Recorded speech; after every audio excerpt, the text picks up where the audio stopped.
All right, y'all. Episode 1, People Over Paper. Here we are. Episode 1. I mean, I know we did like a previous like little drop, but like honestly, this is like the first one we getting into. See Kelly, P Fields. Man, I'm here, baby, ready to go, man. How y'all doing, man? I'm doing good. I'm lit, you know. I saw you turn it up on Instagram last night, Caleb. That was, or was that Snapchat? I don't know. What you posted something? I posted something. You was with Arson. Oh, yeah, I was. Yeah. Pat, what you got going?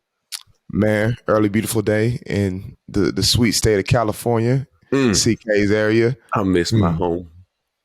What Caleb be doing? What y'all be like? What West Side, baby? You know that, baby. Come on, yeah, man. Okay. Wrap it up in the middle, man. Throw that dub up, baby. Yeah.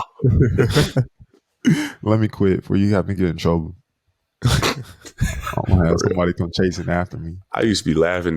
Anytime they take a picture when we was like traveling or doing something, I throw up the West Side because no gang sign or anything.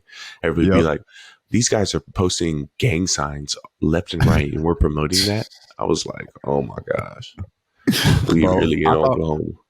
I kind of went through the same thing whenever I like scored a touchdown and like me, Omega Sci-Fi. Hold on, wait, but you got caught in 4K, the OSU game, flipping the bird, somebody. So we ain't forget that. You got caught, buddy. Tensions were high. That was well worth it though. Let me tell you about that, right? JT, for all our listeners, JT is me and Caleb. Well, I guess technically Pat's too. He's our chaplain. He's our team chaplain. And he got on me about retweeting that for like almost a month. And I just couldn't let it go. Like, I'm just like, JT, like, this is one like I'm sticking with. Like, my personality is on camera. I was caught up in the heat of the moment, but I have no regrets. I'm not perfect, okay? I'm still a Christian if I flip somebody off. I promise. Yeah. No, like, for real though. I don't get on to you when you said like one or two curse words to your kids. Like, I'm just going. We're not going to talk smack on JT. We love him. JT's the best, man. He be JT's the man. Every time you see him, he gonna get you a let's go, man. Pat, you said it's cloudy out there, or you said it's raining? Yeah, so in the wintertime, we get a little bit more rain than usual. So got a little bit of rain overnight. Ground and whatnot is wet outside, but it's raining like have some sun today. Oh, that's it. That's the snow.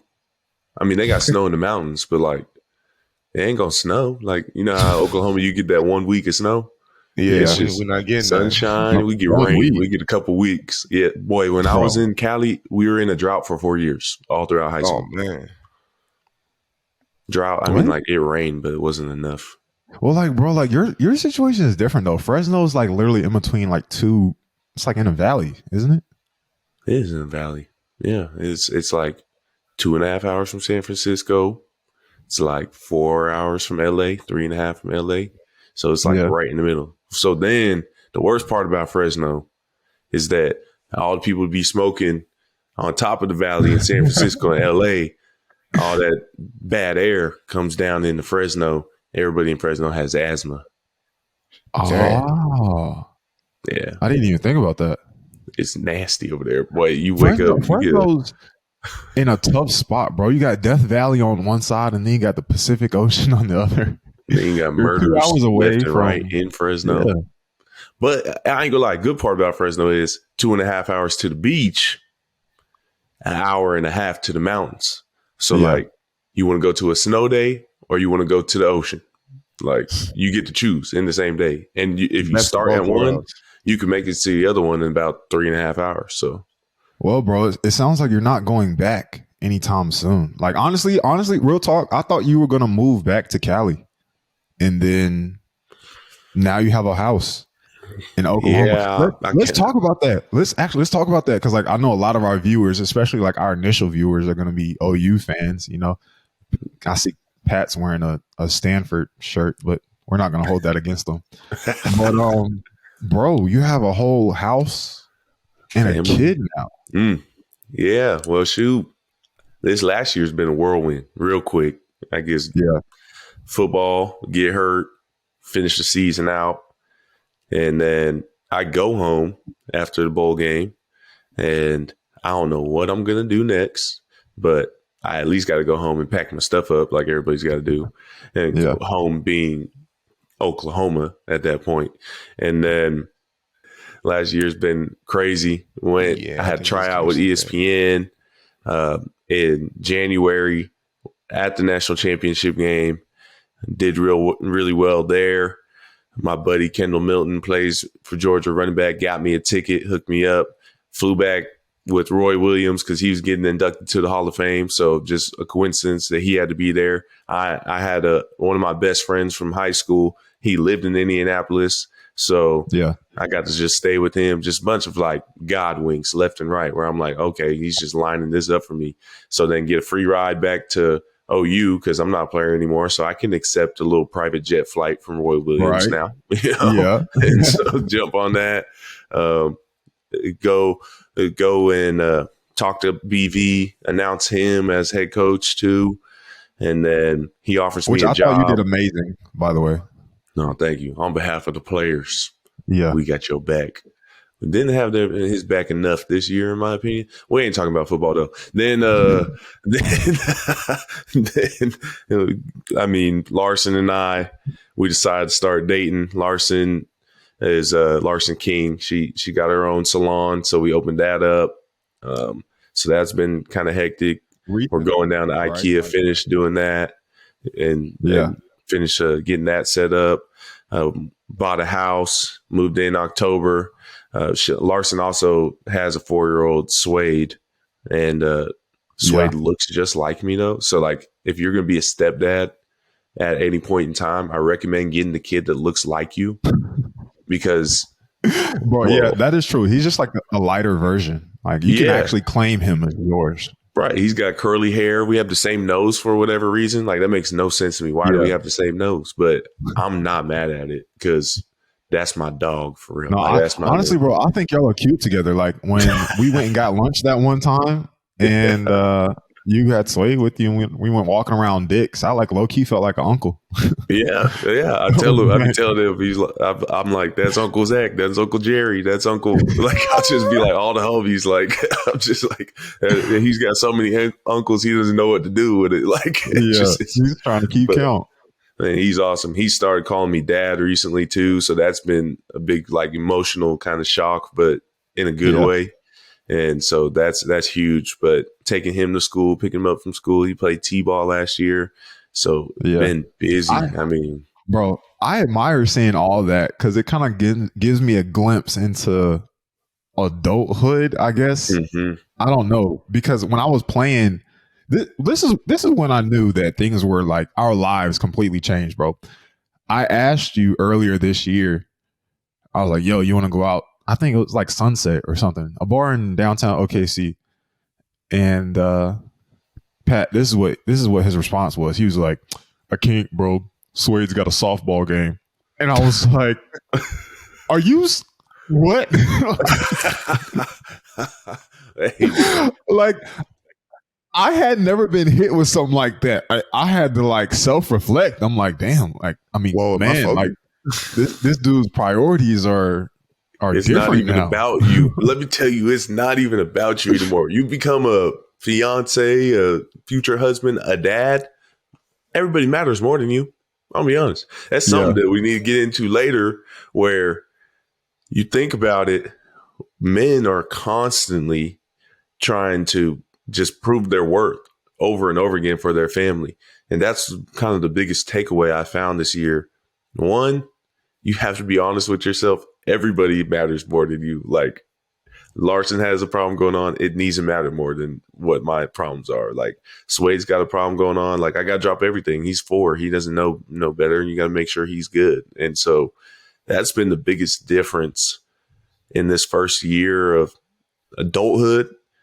I mean, the bills are a lot heftier, but caring about your family and providing for your family, you got to make sure that food is on the table every day. You got to make sure those lights are on every day. The house is paid for. It's just, an expectation and a reality that I'm a man and I got to take care of them. Because if Larson doesn't want to work eventually, because I know, you might have a little some. Pat's got a lady that he's been with for a long time. At some point, they don't want to work. Like our goal as a man is to be like, baby, don't work. Just take care of the kids. Have fun if you want. And you got to prepare for that and work your way towards that. But that expectation, it's a hefty thing to carry. You got to give it to God a lot. I think that's a cool thing to see. And one of the reasons, we started this podcast is because, a lot of times the fans, they see us in the midst of football, right? Like our former fans and just everyone who's been an advocate for the three of us, especially, they see us in the height of the moments. You look at Travis Kelce and his brother, they got their own podcast now, and they're killing it, and that's the main thing. But rarely do old players, former players, current players, recruits, do they get to see this side of it. Now there's not she's your fiance, you got a step kid. You're honestly, bro, like you're like the focal point of the future of people over paper, because Pat's still in college. I'm like in the middle of like the transition. Like these past few months have been different for me. Like I'm still learning, but I think that's so cool. I don't know if you noticed, but I don't text you as much anymore. I'm like, this dude's busy. Like I know, like I'm not even going. Like he going, like I'm gonna see him when I see him type of deal. Like I could be in Norman, and every time we used to always be together for class and stuff, and now Always. I'm like, which I hate, by the way, because I don't hate, but because anytime y'all come around, I'm like, I need to drop everything, but I'm like, I definitely can't drop everything for y'all. Like y'all better, y'all better full up on me. That's what I'm learning, bro. Like the real gonna stick around. You know what I'm saying? Yeah, no matter what. Because I don't know about you, Pat, but especially being gone, but like people come, people go, but the real ones, they kind of stay around. Right. What's your experience? Yeah, being gone, like in Stanford. Who kept hitting you up? Like who kept? You don't got to say any names, but like who kept on checking on you? Facts. And I think, like you said, the real ones always prevail. But I think all of us understand, though, because we all so ambitious. All of us are lofty with our goals, explicit with it. We talk about it. So all of us understand, it's love between us. We all brothers. Everybody just focused right now. Yeah. I think part of being a good friend, though, is like not only being conscious of your goals, but being able to put yourself in the shoes of other people, Fact. And to our viewers, maybe that's like, yeah, J Hall, like we've been taught that as kids, but like honestly, as an athlete, I'm having to reteach myself people skills, bro, as one that was former anyways, especially at this level. For so long it was all about us, and granted, I think we're great people. I think that we've done a lot with what we've been able to accomplish, at least as of recently, and I know that there's many people, and especially our peers, that even look up to us. But still, even for me, and I'm sure y'all can relate to this, like it's no longer about just like the NFL. Or like, for example, for me, right? Like now I'm even more locked in with what my family's going on, because now I feel like the captain of my family. I went from being the captain of football, which was my given responsibility, to now, Caleb, I know you can relate to this more. Your adopted responsibility now as you get older becomes your family even more, because that's the real that we were just talking about. Those are the ones that have always been around and will always be around. Yeah. So I'm having to restructure my priorities in terms of family, money, freedom, money, family, and just the overall person that I want to be, Yeah, definitely. Right. And I think that with the past of football being a big part of our raising in an environment that everywhere else but football isn't healthy, in the way Yeah. that they talk to us, coaches, the way that Yeah.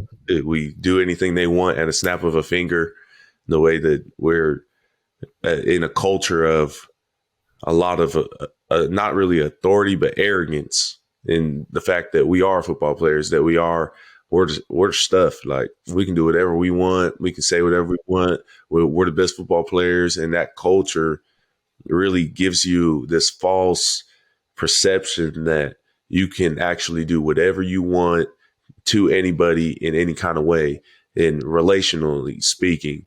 And in real life, you can't do those things, especially in a relationship where you're with a woman, and a woman is way more emotional than a man, like genetically, like in every sense. And they didn't grow up Yeah. in a football locker room. They didn't grow up the same way. They don't face adversity the same way. They don't do anything the same way. And then you got a 4-year-old where it's not even like, he has no idea what is right or wrong. He is a clean slate in learning about how to deal with things, learning about how to go through life. So you don't want to take that negative that you have learned and give them like a false expectation that everybody's going to be like dad, like everybody's going to be like mom, because everybody's going to be different. Everybody grew up different, and our lives and the way that we grow up, man, it's kind of scary when you get into that real world and you are living with a girl and she's like, why do you think that's okay? And you're like, why is that not okay? And you have so many conversations, and you're like, man, football did so much for me, but football also did a lot to me. It can be scary. It kind of, I think I don't want to say it messed us up psychologically, but one thing I'm learning, the biggest difference between a man and a boy, especially a young man, well, let's just say there's a boy like coming out of high school, there's a young man in college, and then there's another transition outside of that. I think the biggest thing is listening, because we take in so much, right? As athletes, like, our schedule is given to us, right? We're told where to be, what to do. We're even told our expectations. You know, we're told how to get there. Work hard, put in extra time, right? We literally have the answers. Caleb, there's no playbook to being a dad. Like, you can't just Google that. Especially when you grow up without a dad. Like, what am I doing every day? I'm like, I didn't even have a dad. Like, it's like, it's not a big brother role. And it's funny because one time Swade was like, you're my best friend. I said, yeah, you're like my brother. Or no. Let me say it right. He said, Dad. I said, what? You're like my brother. I said, no, I'm like your dad. He said, oh. Oh, yeah. But it's kind of like that, where you be around players, other teammates and things, and you're like you big brother them, or your siblings, you big brother them, and you kind of emulate what you think your father would say or your mother would say. And then all of a sudden you have your own kid and you're like, shoot, like, I'm in charge of you, but I'm sorry, buddy, if I mess up, like, I ain't gonna be perfect. I ain't never seen this. Like, I'm just sorry. And Larson, but he doesn't know that though. He doesn't know that. Like, he doesn't know any better. Right. Scary. It's funny that you said that. I mean, I'm gonna say that it's funny. It's not funny at all. Matter of fact, it's terrible. But the fact that you said you're trying to be a dad when you didn't even have a dad is like, it's a real thing. Yeah. It's super real, and it's part of life that, I mean, so many young black men go through, but a lot, pretty much now in today's age, it doesn't matter what race you are. A lot of times parents are separated a lot, and divorce rates are so high.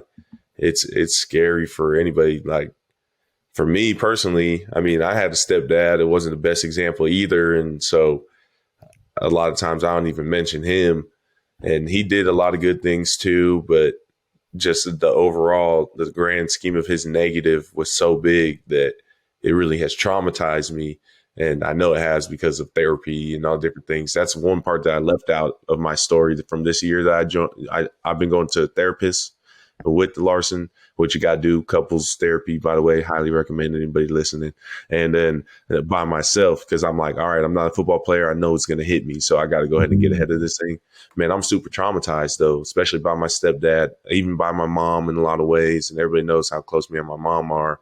But a lot of ways, I'm super traumatized by the things she's done as well, because we're all human. And because like how I'm sitting here now, oh, I don't really know what I'm doing. I'm just trying to make sure I love you more than I discipline you, because that's the one thing I didn't get was more love than discipline from my stepdad or from not having a dad. And I'm just trying to make sure that everything I say is what I truly believe.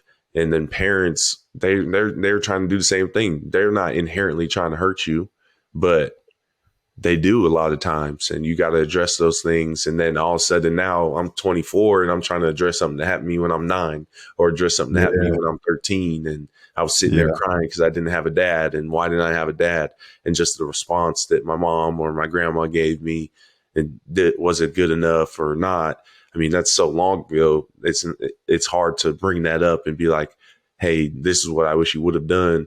But you got to express those things still. And it's super hard, man. It's so much that it's such a prime time in their life when they're 4 or 5, all that, because like I said, they are actually innocent. Like, we're not innocent. We've done wrong. We've done so many things, and our parents at that point, they've done so many things, and you just want to do the best you can. It's crazy to hear you talk about this topic, in terms of the therapy and reflecting on your life as a child, because I've literally been doing the exact same thing, but I've kind of had trouble explaining it, and I think the best way that I can say is that our entire lives, we kind of been like in this bubble, right? Especially as of recent, right? High school and in college. And then when you exit the football bubble specifically, you resort back to who you were beforehand. If there ever was a beforehand, right? Now, the beforehand is, for me at least, my parents being divorced, right? And the trauma that like I went through with that, my sister did, and just my childhood, right? And now you start, or at least I have started back reflecting on what all I've gone through. And in my head, I'm like older now, so I can understand a little bit more. Like, so I start questioning, like, why did this happen? Or why did my mom do that? Or like, as of recently, I have started asking my mom a little bit more about like her decision making that led us to like where I am now. And I think the biggest thing that I've learned is that, one, like, you just got to forgive your parents for what they didn't and did not do, and try and learn from that the best you can. It's like, for me, right? Like, we're business majors, right? Like, for our masters and stuff. And some of the stuff that we've learned in school, or at least school has led us to learn, is financial literacy, right? And so oftentimes I try and bring that up to like my parents and stuff, and sometimes they understand and sometimes they don't. And at first, when I first started learning about, let's just say like an IRA, I was like, how come we've never had this conversation? And I was kind of upset for a while, but then it's like, they didn't know. Right. Like, they didn't have that knowledge. They didn't have their opportunities were different, and it just resorts back to the forgiving aspect and realizing that they did their best. They weren't perfect, much like what I hear from you when you're talking about Suede. You're just figuring it out as the punches get thrown, but now you have a little bit more backbone, more access to information. Like, you can just up and call Roy Williams, up and call whoever. Right. And it's weird, but really it's all fitting, because it goes back to the title of the podcast, people over paper. The people in our lives are literally changing our lives, and it's just cool to see it come full circle, bro. Like, I want Sooner Nation to see us make that full circle. Like, I want people over paper to be around like 5-8 years from now. Granted, we ain't got to record every single week. It's I know I got the podcast on the prairie. That can be stressful. Let me tell you that. But bro, it's crazy hearing your perspective because, like, granted, this is a podcast, but I don't get to talk to you that often. So hearing you talk about Suede and hearing you speak with enthusiasm. But Jay Hall, though, on the real, I think you said so much good stuff there, especially like as we become more educated, we almost kind of look back at our parents and our family and we look at them with this, why didn't you do this for me? And we kind of, because I think as we become more educated, sometimes we get a little bit more detached from where we once stood, and we forget the stuff that very much affected our life, the environments we were in, the accessibility to information and education. And that detachment can lead to us being, I guess, maybe villainous in a way that we try to convict our parents and our family. Because, I'll be, talking to my mom or my grandparents about particular things, and it's the exact same thing you said, Jay Hall. It's like, you're learning about getting your investment portfolio started, and we say now with our current information how simple it is, but it really isn't that simple considering the percentage of people who just don't know. And I think that's been a big thing that I've had to recognize in my life. And then, with my girlfriend being a psychology major and pursuing a PhD in clinical psychology, I've become a lot more aware of just myself and the impact that my words have on people, why I think the way I think, how I can communicate better, how socially and emotionally I can be more aware and intelligent of those particular things. And then I think it always goes back to, because I love like both of y'all to death, and especially CK, because I feel like he's helped me in my development as a man. You know what I'm saying? Like, and he's always, pushed me. I don't think he's realized, but he's always pushed me to be like a better boyfriend, or trying to be like more aware of how I communicate. Or so I think a lot of this stuff is just dope for us to be at the round table talking about, because like the whole mental health thing is like not even talked about like that in our community. And sometimes even just saying mental health, you like, dang, am I turning like soft now? But I think that mentality has been embedded in us so much that we were programmed to think like that. So I think it's dope that we finally taking those steps in the right direction to be more aware, be more intelligent, and be better for our families, our communities, our friends, and everybody included. Man, that was powerful. That's powerful right there, though. Man, one thing I try and keep a daily journal, right? And what I wrote down, I'm like on my third one now. And I wish I got to show you guys the notes that I have written down just from life and stuff like that. But going back to what you said about the way you look at your family members because of the information you have now, right? I get that same feeling and that same sense of frustration, but I had to, one, go back to the forgiving thing, and two, not be selfish, right? Not think about just my perspective. And this kind of goes back to the beginning when I said listening is the difference between a young man and a man. But going back to the journal thing, I wrote in the front of my cover, fill my cup so I can pour into others. Fill my cup so that I can pour into others, because we can speak to our parents, our family members, recruits, whoever, until we're blue in the face, right? But there are just some things that people won't understand until they're faced with that specific situation.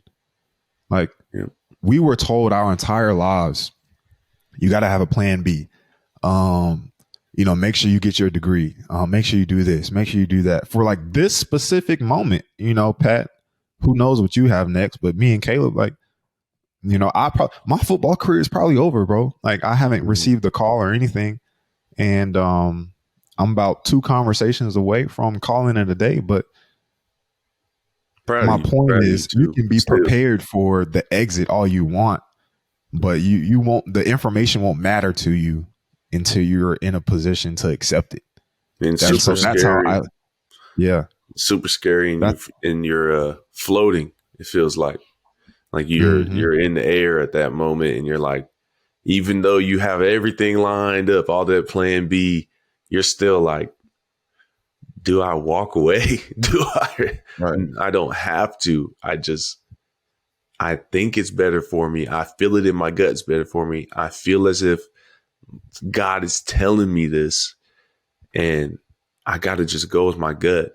One thing Pat said that I love is the psychology portion about Kirsten, Right. and I can tell she's gaming you up on on how you need to be talking and how you need to.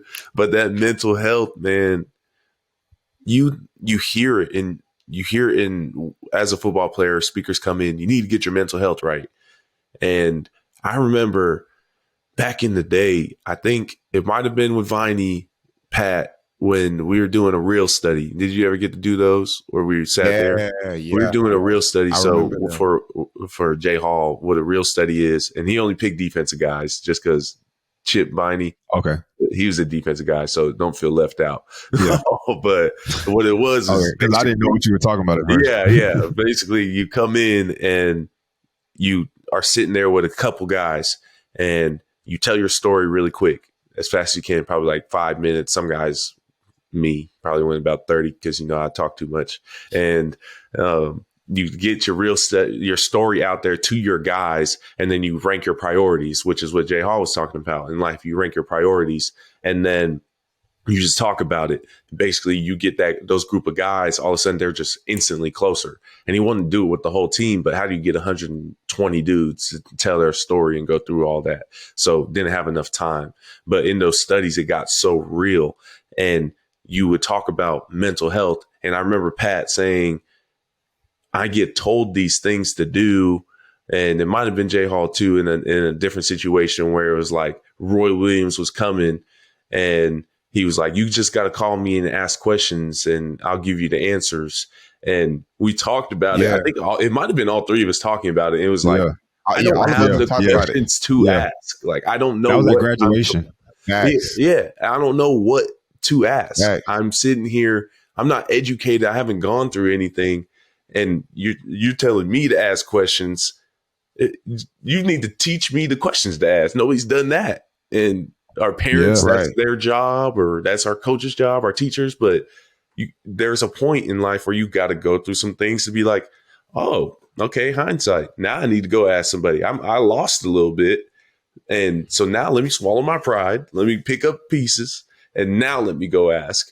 And it's hilarious how there's this expectation that now, as you guys are talking about it, we do it to our parents. Like, why didn't you tell me this? Or why didn't? And they're like, I didn't know I was supposed to tell you that. Like, nobody ever told me that. It's funny. And I think sometimes, like, what may scare us though is the feeling of being wrong. And because it's like in the classroom, like a lot of people tend to be more scared to raise their hand and ask the question because of how others will look at them. And I think for us, the same thing exists, whether it's financial literacy, mental health, whatever the case is. A big part of that is just having like the courage, like really put my ego, my pride, and all that aside and ask the question. And I think sometimes as well, we got to look at it from the standpoint of for things in life, there isn't necessarily always a right answer or a direct path. So we just kind of got to get ourselves started on that path. Because like if I were to, sit here and tell somebody best mental health practices, it'd be the same thing that everybody already knows in the back of their head. But I think the thing is just beginning to look into that stuff and taking a step. You know what I mean? And I think it's the same thing all of us face in our relationship with God. The first thing is actually opening up that Bible and just starting somewhere. It doesn't matter where. You don't have to know initially. Obviously we strive to get to the point to know Genesis to Revelation, but initially you ain't going to know that. And it's just opening it up and praying, hey, God, open my eyes, take off the spiritual blinders and allow me to receive your word. And I think for a lot of us, we just got to take that step. And then as we all know in football, it's about consistency and making stuff routine behavior. And we just got to consistently do that, consistently take one step after the next. And eventually after we pick our head up, we're going to be in a position or closer to the position that we want to be in. Yeah. So we got to save Genesis to Revelations for another episode, because I can I can speak on that. I've been on a journey in terms of the Bible, boy, but in terms of taking that first step though, like, hold on, let me tell you that. Let me tell you that, bro. Like, when I got to the Giants, this is something that I haven't even talked about on the podcast in Prairie, but by the time this airs, like, I'm gonna be cool with it. So I remember after the first preseason game, we beat the Patriots. At the end of the game, I had like 7 snaps, bro. And I was glad I won, or I was glad we won. Mm-hmm. I was glad I got to put on the NFL uniform. But, bro, I literally got back to the hotel later on that night. I don't know, it was like 4 a.m., 3 a.m. And I like cried. Because I was like, this is something I wanted my entire life. And now that I'm here and I feel so empty.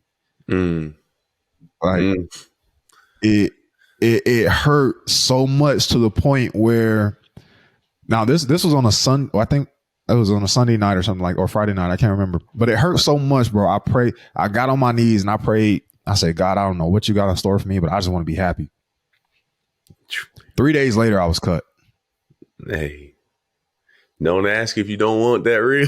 If you don't want to receive that joy, it's going to be, man. And since we diving into the word, I think as believers, whenever we hear Philippines 4:13 and we look at the context Paul was writing in, he was thrown in prison multiple times.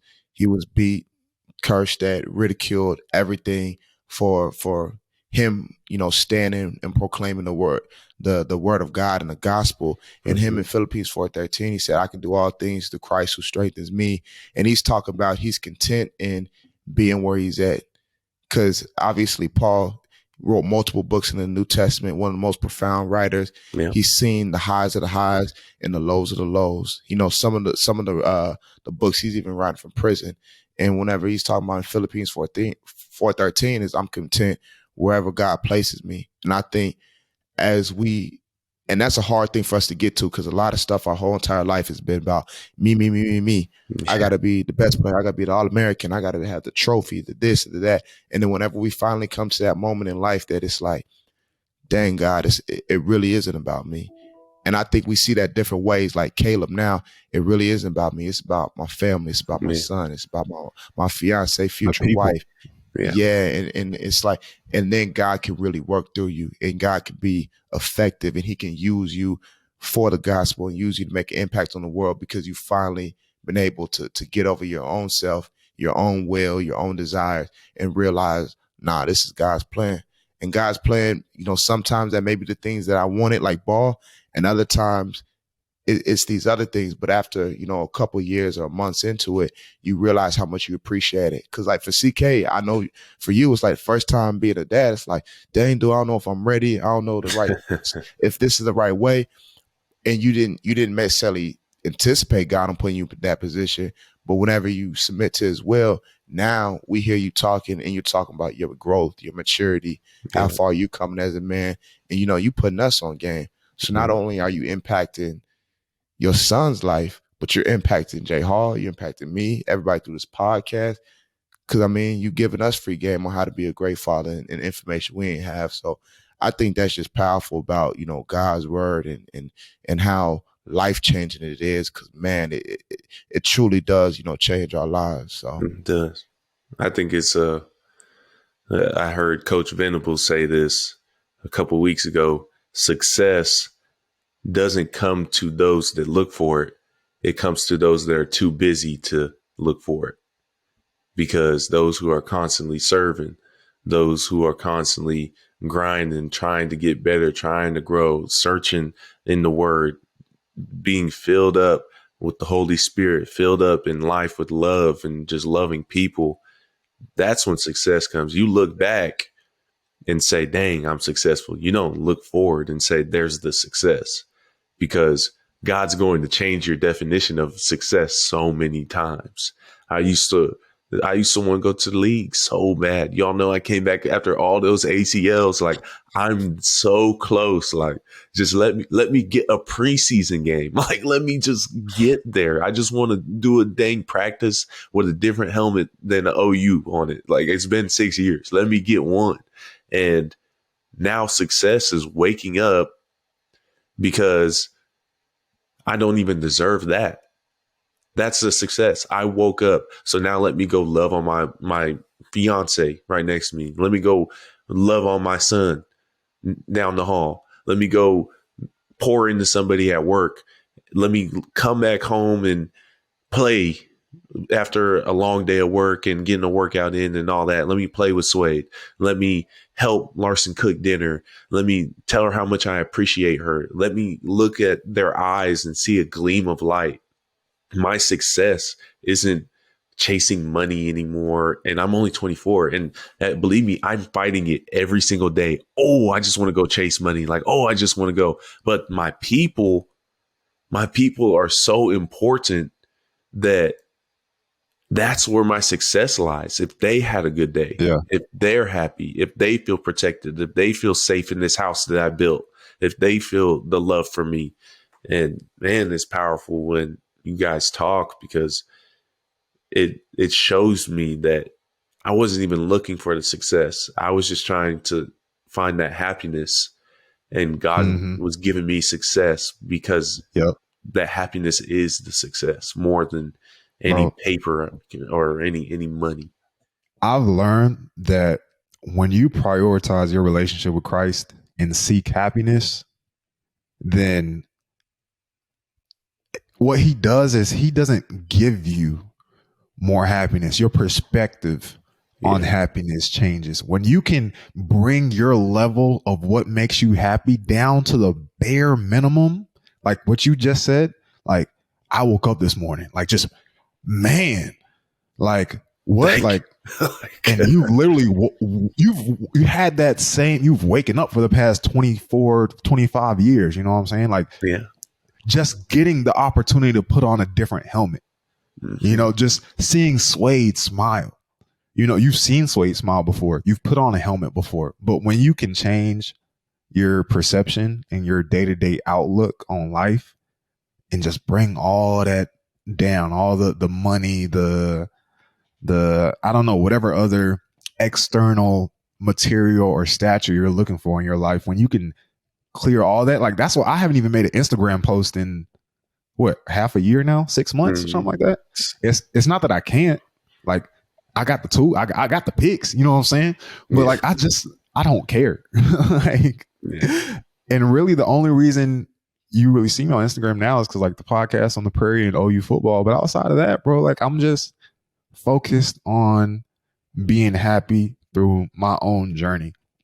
And I'll get into more of the day to day and what I'm actually doing maybe on a different episode. But bro, it's so, I guess, comforting to hear you speak. Well, really both of you, because I haven't been able to have these conversations with you guys as much, but we're really like growing up before each other's eyes.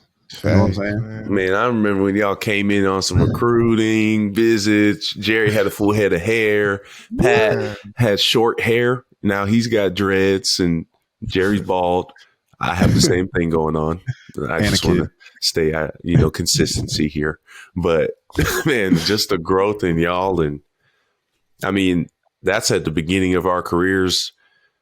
So we don't all exactly know what Pat's doing. I hope Pat doesn't even know what he's doing yet. I hope he hasn't made that decision.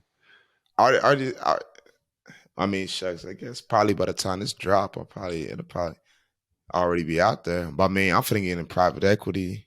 Yeah. Most likely, man. Hang up the cleats. And big thought process behind that is I was kind of just looking at when I was a kid, what purpose did ball serve in my life and in my dreams? Yeah. In the sense of like, why was my aspiration of playing ball? Like, what were the things I was wanting to achieve through doing that? And I think it's like the education, obviously, like being able to say I went to college, Yeah. the generational wealth. And I think the big one was the generational wealth. And it's like, this is the only thing from my perspective and in my environment that I know will lead to the money that I see people making that, puts them in the private schools, whatever the case is. And being here at Stanford, man, and then becoming a lot more educated on the impacts that, football has on your brain, your body, and then just with the resources I have, shucks, Well, I'm hanging it up, man. congratulations, brother. I appreciate y'all. Congratulations. The official announcement. The official. Yeah. So now people over paper exclusive, baby. Patrick Fields, private equity. Here we go. man. Now the goal is to I'm trying to go on one, man. Go on the team. So that's what I'm working towards. That's so cool, bro. We're gonna talk about this some more on future episodes, y'all. Patrick in private equity. I'm about to start up my own fund by the end of next year. Yes, sir. Acquiring moolah left and right. Hello. Yeah. Yeah. I'm about to be the money man. I ain't gonna speak too much on it, but you might as well just call me a bank. So Jay Hall, the crazy thing is though, obviously, CK as well, but the perspective that we had our entire life on the money that we thought football could make for us. Now, like looking at my career in private equity, the people at my firm that are most senior and what they've been able to accomplish from a financial standpoint, and that's still with giving back, donating millions of dollars, and even at the end of their career saying, nah, my family is more important, so not shooting for that next dollar, but seeing how much money they make, it's like, I mean, the money and ball is chump change. Yeah, respectfully, bro. I'm gonna say this because I don't like to talk about this very much, but my contract for being a free agent was going to be no more than 3 years, $4 million, if that, maybe less, right? The numbers that I'm looking at now, honestly, bro, I don't even know why I would go back to football, because I played football because it brought me happiness. And while I was with the Giants, I wasn't the happiest I know I could be. Yeah. So if the happiness isn't there and I know I can make more money somewhere else, I'm happy doing something else. It's like, why would I go back? You know, but at the same time, I also want to exhaust the opportunity, because I hear you, Caleb, and you say, I just want to have the opportunity to go put on a different helmet. And I'm like, dang, God blessed me with this gift, so let me at least exhaust it. Yeah. To the point. But I feel you, Pat. Somebody told me to that point though, Jay Hall, you, and maybe if you want to real quick, really educate people though, because you see that contract 3 years, 4.1 or whatever the case it is. But tell people the way it's structured is for you to never even see the money to begin with. Because of course, whenever you're younger, your salary is the lowest, but the life expectancy is 2.7 years or whatever. Yeah. So if your contract is loaded on the back end, you're never going to get to the bigger portion of your salary. You always going to, because they anticipate you getting cut by then. Yeah. So really, but I was just going to say, whenever you evaluate it from a business standpoint and what it's designed to do in terms of keeping the margins, the profitability, and also how we're using as expendable resources, given the never-ending pool of talent, whatever the case is, it's interesting. And I think it's dope that we have the perspective to now look at it as businessmen and understand this is how we fit into the whole pie of the business of the NFL. And a lot of times they don't sell it as a business, they sell it as a dream. Yeah. And not that there's anything wrong with playing ball or, it's just, it's providing a different perspective on how to look at it. Yeah, no, the NFL truly is a business. We look at it from a player's perspective, but you don't understand how much of a business it is until you get there, right? We look at the coaches and think that they make the decisions, which they do in college, but in reality, it's really the GM, it's really the owners, it's the higher ups. So if they want something done, the coaches got to do it. You're literally a piece of the puzzle, and if you're not getting paid, you're not really getting respected. And so my point of view is, well, if I'm not getting paid and I'm not getting respected, why not put myself in a position somewhere else where I'm valued to go get paid and I still have my self-worth? To talk more about what Pat just brought up, for y'all that don't know, the way a contract is written in the NFL, when he says front loaded versus back loaded, let's just say you see 3 years, 4.1, right? Well, in that first year, it's possible that you only make 750. And then that second year, you might make 1.3. And then in that third year, then you make the other 2 mil or however much is left over from the subtracted total. And what Pat was saying is they're expecting you to get hurt. They're expecting you to not be able to make it to the end. A lot of people also, Patrick, what y'all don't know is once, especially when you're a free agent, let's just say you don't make the team and you get put on practice squad or whatever else, that initial contract is completely out the window and they restructure that new contract to their terms. And there's so many more clauses in the fine print that honestly y'all don't even know about, that I didn't even know about till I got there, until somebody had to tell me. And then like they can reserve your rights, like not give you another contract for like another 2 years. You can't leave. Like it's so much more behind ball. And I see why people get so burnt out. It's because the political side of it is devastating. And that can really kill your love for the game. You know what I'm saying? Yeah. So that's why I look at it more so of a time factor. Yeah. Because, Caleb, Pat, like our family, they hear 3 years, 4.1. And it makes me smile when people like say, oh, you'll never make this amount of money this fast. Da, da, da, da, da. I'm like, boy, if you only knew, like, that's nothing. That's chump change. Like Pat's over there smiling because he knows like these people in PE and running funds are like bro, really? Like I value 1 year of my life more than half of that 3.1, because I know within the next 3-4 years, 1 year of my life is going to be way more worth than 4 mil. Like I'm thinking like 50, to be honest, but like I got to get to that point.